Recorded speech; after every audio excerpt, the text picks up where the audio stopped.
بسم اللہ الرحمن الرحیم۔ ہم سے عبدالعزیز بن عبداللہ نے بیان کیا، انہوں نے کہا مجھ سے ابراہیم بن سعد نے بیان کیا، وہ ابن شہاب سے نقل کرتے ہیں، انہیں عطا بن یزید نے خبر دی،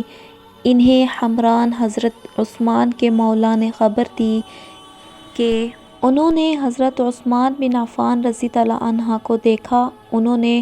حمران سے پانی کا برتن مانگا، وہ لے کر پہلے اپنی ہتھیلیوں پر 3 مرتبہ پانی ڈالا، پھر انہیں دھویا، اس کے بعد اپنا دائنا ہاتھ برتن میں ڈالا اور پانی لے کر کلی کی اور ناک صاف کیا، پھر 3 بار اپنا چہرہ دھویا اور کہنیوں تک 3 بار